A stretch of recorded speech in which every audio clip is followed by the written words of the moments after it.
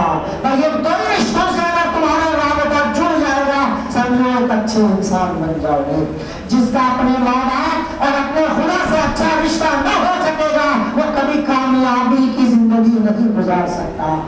اگر وہ اپنے ماں باپ کے تئیں اچھا اخلاق اچھی فکر رکھتا ہے تو وہ سوچے اور سمجھے کہ دنیا میں کامیابی کے راستے اسے خود ملتے چلے جائیں گے. جو اپنے ماں باپ کے لیے اچھی فکر نہیں رکھتا, اچھے خیال نہیں رکھتا, اچھے جذبات نہیں رکھتا ہے, ان کی قدر نہیں کرتا ہے, ان کے ساتھ نیکی نہیں کرنا چاہتا تو سمجھ لو دنیا کی کوئی طاقت اسے نیک نہیں بنا سکتی, کوئی اسے دولتیں نہیں دے سکتی ہے. دنیا میں اگر برکتیں چاہتے ہو تو اپنے ماں باپ کے ذریعے سے برکتیں حاصل کرو اور وہ برکتیں دینے والا خدا ہے. یہ اعتقاد آپ کو پکا کرنا چاہیے. یہ ہے ایمان. اس کا نام ایمان ہے. یعنی آپ یہ یقین کریں کہ میں خود سے نہیں پیدا ہوا, میں خود سے اس دنیا میں نہیں آیا, میری مثال کیا ہے, میں خود سے بہت سارے کام نہیں کر پاتا, یہ کام میرے بس کی نہیں تھا. تو وہ خالق و مالک کرنے پیدا کرنے والے کا اعتقاد ضروری ہے. کوئی بھی ہو, ہر انسان مانتا ہے کہ پیدا کرنے والا تو کوئی ہے. اب کون سی طاقتیں ہیں, کیا ہے, اس کو پہچانے. تو مولا کائنات فرماتے ہیں کہ وہ تو بہت وسیع و عریض اس کی مملکت ہے, اس تک نہیں پہنچ سکتے. ایک راستہ چھوٹا سا شارٹ کٹ بتاتا ہوں میں اسے پہچاننے کا. من عرف نفسہ فقد عرف ربہ. تم اپنی کائنات کے اندر غور و فکر کرنا شروع کرو. جس دن تم اپنے آپ کو پہچان جاؤ گے, جس دن تم اپنی طاقتوں کو پہچان جاؤ گے, اس دن اپنے وقت کو پہچان جاؤ گے. لیکن خود شناسی خدا شناسی سے پہلے ضروری ہے. خود شناسی خدا شناسی سے پہلے ضروری ہے. پہلے خود شناس بنو, یا خود شناسی تمہیں خدا شناس بناتے ہیں. دوسرا ایمان یہ ہے آپ کا اپنے اوپر اعتماد, اپنی طاقتوں پر اعتماد, اپنے آپ کو پہچاننا کہ میرے اندر کیا چیز ہے. تو آپ کے اندر جو ہے یہ 3 چیزیں میں نے خود بیان کیا ہے. یہ آپ کا جسم ہے, یہ آپ کا نفس ہے, اور یہ آپ کی روح ہے. جسم کا تعلق آپ کی ضروریات سے. اگر آپ 1 منٹ نہ سوئیں تو پھر مجلسوں میں بیٹھ کر آپ کو جو ہے نیند آئے گی. پھر اگر آپ نہ سوئیں, اگر رات بھر کے جاگے ہو تو اس کا اثر آپ کو ہوگا. یہ بدن آپ کا کہتا ہے کہ اسے سونا ضروری ہے, نیند اس کے لیے ضروری ہے. اسی لیے تو اللہ نے کہا مجھے پہچاننا ہے تو اپنے آپ سے پہچان لو. موسیٰ خدا کو پہچاننا, یہ تمہارا خدا نہیں سوتا ہے. کہا ٹھیک ہے, دونوں ہاتھوں میں ایک شیشے کا برتن لے لو. شیشے کا برتن لیا, رات بھر کے جاگے تھے, آپ کی طرح جیسے اعمال کیے. اب جیسے ہی تھوڑی دیر لگی آنکھ لگ گئی, دونوں برتن ٹکرا گئے, دونوں برتن ٹوٹ گئے. موسیٰ کیا ہوا؟ یہ برتن ٹوٹ گئے. لا تأخذه سنة ولا نوم, وہ خدا میں اگر لمحہ بھر بھی نہ اسے اونگ آتی ہے نہ نیند آتی ہے. چونکہ اگر اسے اونگ یا نیند آ جائے تو جیسے تمہارے ہاتھوں کے شیشے کے برتن ٹوٹ گئے, ایسے ہی یہ کائنات بھی گزر کے رہ جائے گی. اس کا مطلب اس کی توجہ ہر لمحہ ہے آپ کے اوپر. وہ کسی بھی لمحہ اونگ نہیں آتی, وہ کسی بھی لمحہ سوتا نہیں ہے. کیوں؟ اس لیے کہ رات کے کسی سناٹے میں کوئی مظلوم مگر اس سے فریاد کے لیے کہے امن مجیب المضطر اذا دعا ويكشف السوء, پھر کون اس کی فریاد کو سنے گا؟ وہ یہ کہے کہ مجھے تو صبح کے وقت ہے, کہ تم کسی بھی وقت مان لے, تیرا پروردگار ہر وقت جاگ بھی رہا ہے, اس کے دروازے ہر وقت کھلے ہوئے بھی ہیں, وہ ہر وقت قادر بھی ہے, وہ ہر وقت علیم بھی ہے, وہ ہر وقت بصیر بھی ہے, وہ ہر وقت ناصر بھی ہے, وہ ہر وقت معین بھی ہے. یعنی اسے تم کسی بھی نام سے کہیں نہیں پکارے گا, وہ ہر وقت تیری مدد بھی کرنے کے لیے تیار ہے, اسباب بھی فراہم کرنے کے لیے تیار ہے.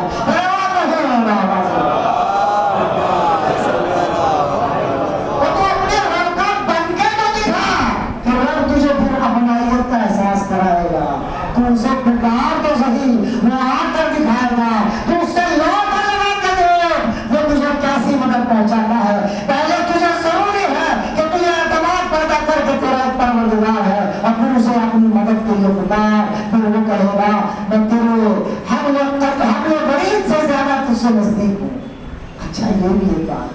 آپ مجھ سے یہاں نزدیک ہے، مولانا صاحب سب سے نزدیک ہے، بچہ مجھ سے نزدیک ہے، یہ مجھ سے نزدیک ہے، کیا میں اس سے نزدیک نہیں ہوں؟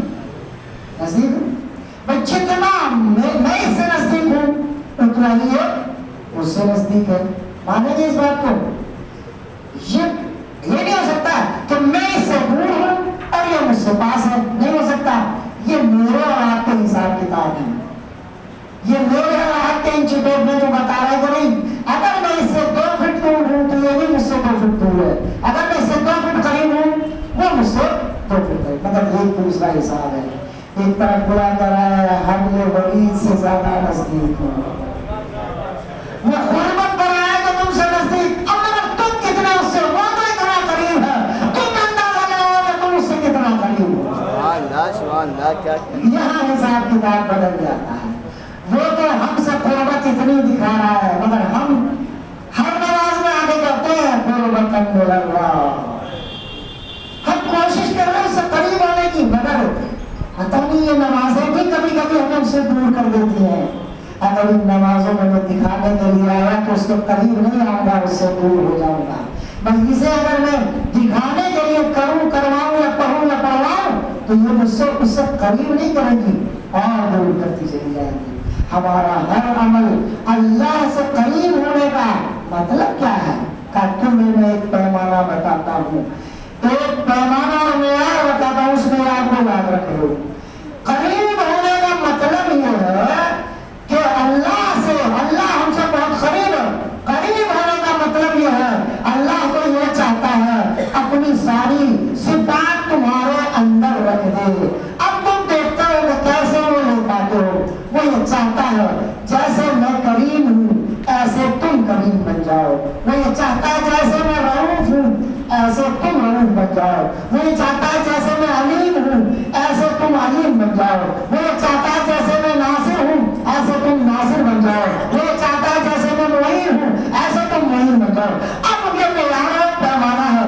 اب تم ناپ کے دیکھ لینا میں مددگار ہوں تم کتنے مددگار ہو، تو یہ پیمانہ تمہیں بتا دے گا. جتنے تمہارے اندر یہ صفات آتے چلے جائیں سمجھو کہ تم خدا سے نزدیک ہوتے چلے گئے ہو. جتنے تم ان صفات سے دور ہو سمجھو کہ خدا سے دور ہو. اگر صفات الہیہ کو ائمہ معصومین اپنے اندر لے کر آئے اور پوری دنیا کو دکھا دیا کہ وہ ہم یہ صفات اپنے اندر محدود کرنے کے لیے نہیں لائے ہیں بلکہ یہ صفات تم میں بھی ایک ایک میں ہونا چاہیے. اگر نہیں یقین آتا ہو تو میرے قمبر کو دیکھ لو، یقین نہیں آتا میرے نیزر کو دیکھ لو، یقین نہیں آتا میرے سلمان ابوذر کو دیکھ لو. میں نے اس دنیا میں جینے والے کو کہ بے شک تھا اسے ابوذر بنا دیا، انسان تھا اسے مسلمان بنا کے سلمان بنا دیا. محمد وآل محمد. یہ صفات جتنی تمہارے اندر آ جائے گی اتنا تم خدا سے قریب ہو جاؤ گے. لہذا ہر نماز کے بعد سوچا کرو میں اپنے خدا سے کتنا قریب ہوا، کتنا دور ہوا. اگر نماز پڑھ کے اپنی بیوی کو جا کے دکھاؤ کہ ارے تم نے کیا کر رکھا ہے، یہ میں بھی نماز پڑھ کے آیا ہوں سب جگہ تم یہ سب، تو یہ تم خدا سے نزدیک نہیں ہو. خدا سے نزدیک تو جب وہ مہربانی کا جب جذبہ ابھی تم ایاک نعبد و ایاک نستعین سے پہلے کہتے ہیں نا الرحمن الرحیم، یہ رحمان اور رحیم تمہارے گھر تک چلی جائے تب سمجھنا کہ تم خدا سے قریب ہو کر آئے ہو. میں بہت زور دیتا ہوں گھریلو زندگی کی، اس کی وجہ ہے ہمارا اپنے آپ کو ناپنے کا پیمانہ ہمارا گھر ہے. انسان کا سب سے زیادہ قریب جو چیز ہے اس کے اپنے ہیں، جو اپنے اپنوں پر مہربان نہ ہو سکے اس سے امید مت لگاؤ کہ وہ دوسروں پر مہربان ہوگا. یہ پیمانہ ہے دوستوں. میں بار بار اسی چیز کو اعلان کرتا ہوں، تکرار کرتا ہوں کیونکہ قرآن نے بھی اسی طریقے سے یہ چیزیں سکھانے کے لیے، تمرین کرانے کے لیے بار بار کہنا ضروری ہوتی ہے.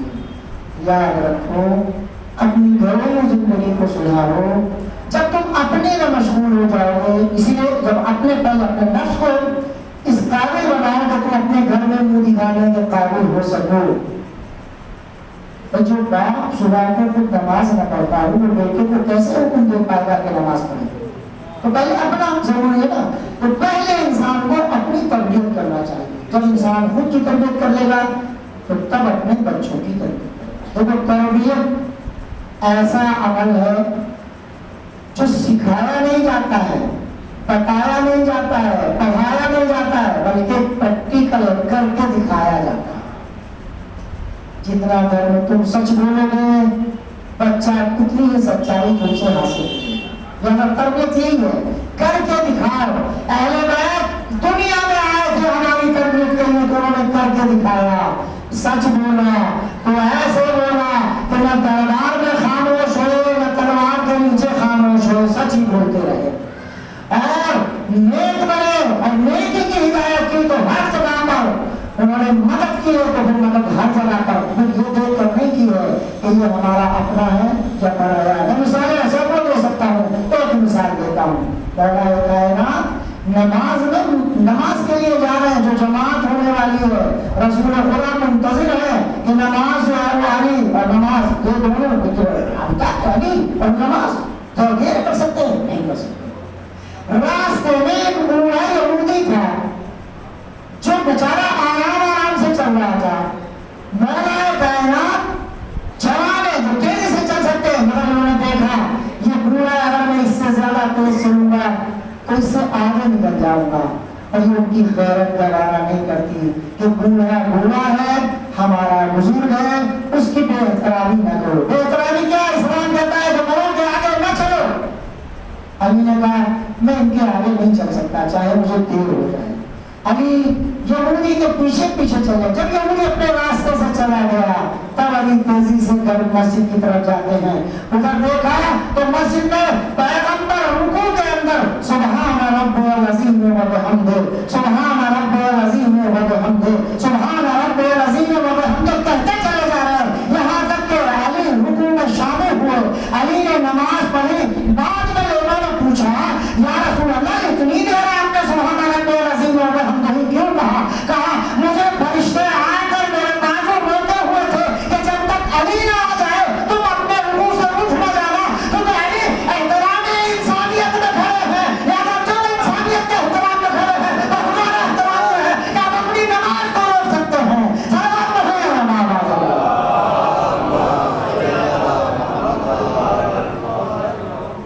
اسلام انسانیت کا مذہب ہے, بھید بھاؤ نہیں سکھاتا. یہ الگ بات ہے, ان کے نظریات الگ ہے, لیکن جو تعلیمات ہیں انسانی تعلیمات وہ سب کے لیے برابر ہے. یہ الگ بات ہے کہ انسان ان کے ساتھ کیسا برتاؤ کرے, لیکن انہوں نے انسانیت سکھائی. جب جاتا ہے آنے کے بعد رسول اللہ سے پیسے مباحثہ کرتا ہے, وہ کہتا ہے ہماری نماز کا ٹائم ہو گیا. کہاں جا رہے ہیں؟ جب ہم نے عبادت خانہ بنایا ہے مسجد تو تم بھی نماز پڑھو. عیسائیوں کے یہاں نماز الگ طریقے سے پڑھی جاتی ہے, انہوں نے اپنی نماز پڑھی. ہم یہ کوشش کرتے ہیں کہ ہمارا اپنا بھائی مسلمان اگر دوسرے طریقے سے نماز پڑھتا ہے تو ہماری مسجد میں نماز نہ پڑھے. یہ کون سا دین ہے؟ یہ کون سا دین ہے؟ یہ دین نہیں سکھاتا. رسول جو دین لے کر آئے تھے وہ تو غیر مذہب والوں کو اپنی مسجد استعمال کرنے کی اجازت دے, اور جو ایک دین میں ہے وہ ایک دوسرے کو مسجد شیئر کرنے سے گریز کرتے ہیں. یہ تعلیم اسلام نہیں ہے. اسلام جو کہتا ہے انسانیت کے لیے تم وہ کام کرو جو انسانیت کے لیے ضروری ہے, چاہے تمہارے مسلک کا نہ ہو. مولا کائنات مصر میں جاتے ہوئے مالک اشر میں مالک اشر جاتے رہے ہو مگر گھمنڈ میں مت جانا. دیکھو دو طرح کے لوگ تمہیں ملیں گے, ایک وہ جو تمہارے دین پر عمل کرنے والے ہوں گے, ایک وہ جو تمہارے دین پر عمل کرنے والے نہیں ہیں. دیکھو اگر وہ تمہارے دین پر عمل نہیں کر رہے تو اس کا مطلب یہ نہیں ہے کہ انہیں جینے کا حق نہیں ہے, بلکہ تمہارا دین. سید شباب اہل جنت جانتے تھے اسی حسین کے لیے کریں گے ان کی نماز قبول نہیں. حالانکہ ایک طرف تو آپ جنت کا سردار مسلمان ہیں, جنت کا سردار تو وہی ہوگا نا, سورہ مسلم ہو اور آپ اسے مسلمان نہیں مانتے. اعلان کرا دو خارجی نہ کرو, خارجی. یہ پروپیگنڈے کی جنگ ہمیشہ سے چلتی چلی آئی ہے. پروپیگنڈا کیا جاتا ہے. پروپیگنڈا یہ ہوا کہ جو سچائی ہے وہ بیان نہ کی جائے, یہ نہ بتایا جائے کہ نواسے رسول اگر کے طور کچھ لوگوں نے بغاوت کر دی تھی، ہم نے وہ بغاوت کچل دی۔ آج کی جنگوں میں بھی یہی ہو رہا ہے، جیسا آپ وہ ویپن میں بنا رہے ہیں کہ جو دنیا کے لیے اس کو نابود کرنے کا سبب ہے، وہ تو تمہارے پاس بھی ہے، یہ پروپیگنڈا کر کے کیا کرنا چاہتے ہو؟ کیا ہوگا؟ پروپیگنڈے کی جنگ ہمیشہ رہے گی۔ حسین کے خلاف بھی یہی بھڑکایا گیا کہ انہوں نے حکومت کے خلاف خروج کیا، یہ خارجی ہیں، انہوں نے حکومت کے خلاف کوئی خروج نہیں کیا تھا، انہوں نے کوئی ایسا قدم نہیں اٹھایا تھا، بلکہ انہوں نے تو آخر تک یہ مہلت دی تھی کہ اب بھی تم میرے خون سے باز آ جاؤ۔ انہوں نے کہا اگر ہو سکے تو مجھے ہندوستان جانے دو، اگر تم لوگ میرے خون کے پیاسے ہو تو مجھے ہندوستان جانے دو، میں تمہارے لیے بیچ میں مانے نہیں ہوتا ہوں، حائل نہیں ہوتا ہوں۔ مگر حسین کی یہ آرزو پوری نہیں کرتی۔ حسین کو کیسی بے کسی میں ذبح کرتے ہیں، کیسے ستاتے ہیں حسین کو، ایسے ستاتے ہیں کہ ان کا گھر بار جو ہے اس پر پابندی لگاتے ہیں کہ انہیں پانی نہ دیا جائے۔ ہو سکتا ہے کہ پانی کی تلاش میں ان کے بچے نکلیں اور ان کے بڑوں سے آ کر کہیں کہ ہمیں پیاس لگی ہے۔ آپ یہ باتیں مان لیجیے جو یہ کہہ رہے ہیں، مگر حسین کے کسی بچے نے بھی آگے بیعت کے لیے ہاتھ نہیں بڑھایا، پیاسے رہ لیں گے مگر ظلم کی بیعت گوارا نہیں کریں گے۔ حسین کے بچے نے پیاس گوارا کی، اور کیسے کیسے گوارا کی کہ جب عباس چاہتے تھے کہ وہ مقتل میں جائیں تو حسین سے اجازت کے لیے آئے، مولا مجھے مرنے کی اجازت دے دیجیے۔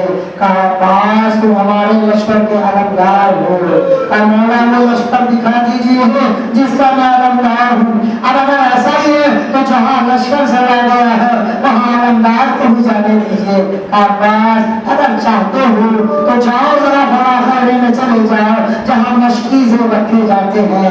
عباس گئے، ایک مرتبہ وہ منظر دیکھا جہاں مشکیزیں رکھے جاتے تھے، وہ جگہ معمولاً تھوڑی سی نم تھی دوسری جگہ سے، دیکھا بچے اپنا سینہ زمین پر رکھے وہ خود کی محسوس کر رہے ہیں۔ عباس سے یہ منظر دیکھا نہ گیا، ہائے بچوں پہ اتنی پیار کہ بچے ٹھنڈک محسوس کرنے کے لیے اپنے سینے میں یہ تر زمین پر رکھے ہوئے ہیں۔ ایک مرتبہ کے مولا حکم دیجیے عباس ان کے لیے پانی کی سبیل کر دو۔ ایک مرتبہ عباس نے سکینہ کو آواز دی، میری لاڈلی وہ مشکیزیں لے آؤ جس میں تمہارے لیے پانی لاؤ۔ سکینہ دوڑی ہوئی آئی، میرا چچا پانی لینے جا رہا ہے، لاؤ وہ مشکیزہ۔ اور بچوں یاد رکھو جب تک سکینہ تمہیں پانی نہ ملا دے گی خود پانی نہیں پیے گی، آپ کو جلدی چاہیے۔ میں نے بچوں سے وعدہ کیا ہے عباس نہر میں گئے، جانے کے بعد پانی بھرا، ہم جو واپس آئے تو بازو ختم ہو گئے، علم جھکا، حسین آئے، ایک مرتبہ علم کو اٹھایا، سیدھی ہوئی مجھ کو لایا، خیمے کے دروازے پر سکینہ نے دیکھا علم تو آیا ہے، علمدار نہیں آیا، اپنے گندے ہاتھوں کو جوڑا، اے بچے سکینہ کو معاف کرنا، وعدہ کیا تھا میں تمہیں پانی پلاؤں گی مگر میرا چچا دریا سے نہ آ سکا، میں تمہیں مار دوں گی۔